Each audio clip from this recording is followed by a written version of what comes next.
2 Kings chapter 21. Manasseh was 12 years old when he became king, and he reigned in Jerusalem 55 years. His mother was Hephzibah. He did what was evil in the Lord's sight, following the detestable practices of the pagan nations that the Lord had driven from the land ahead of the Israelites. He rebuilt the pagan shrines his father Hezekiah had destroyed. He constructed altars for Baal, and he set up an Asherah pole, just as King Ahab of Israel had done. He also bowed before all the powers of the heavens and worshipped them.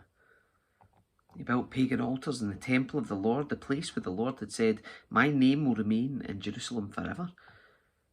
He built these altars for all the powers of the heavens in both courtyards of the Lord's temple. Manasseh also sacrificed his own son in the fire. He practiced sorcery and divination. He consulted with mediums and psychics. He did much that was evil in the Lord's sight, arousing his anger. Manasseh even made a carved image of Asherah and set it up in the temple, the very place where the Lord had told David and his son Solomon, "My name will be honoured forever in this temple and in Jerusalem, the city I have chosen from among all the tribes of Israel.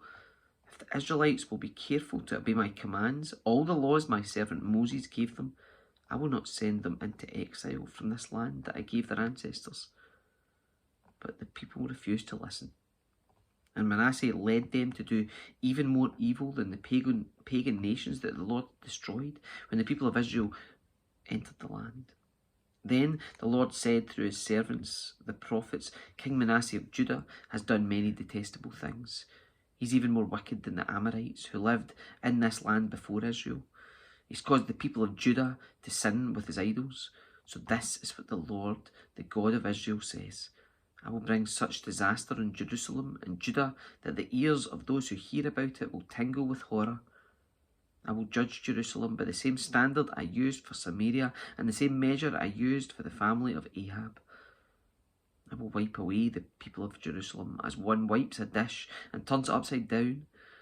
Then I will reject even the remnant of my own people who are left, and I will hand them over as plunder for their enemies.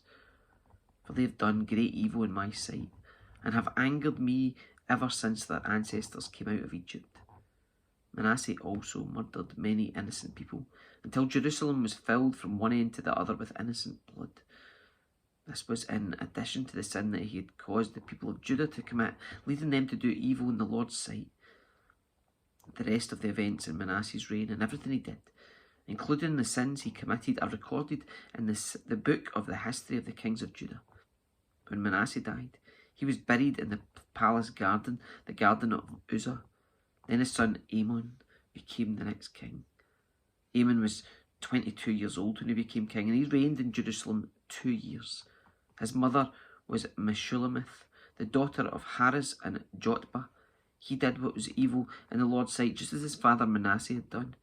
He followed the example of his father, worshipping the same idols his father had worshipped. He abandoned the Lord, the God of his ancestors, and he refused to follow the Lord's ways. Then Ammon's own officials conspired against him and assassinated him in his palace.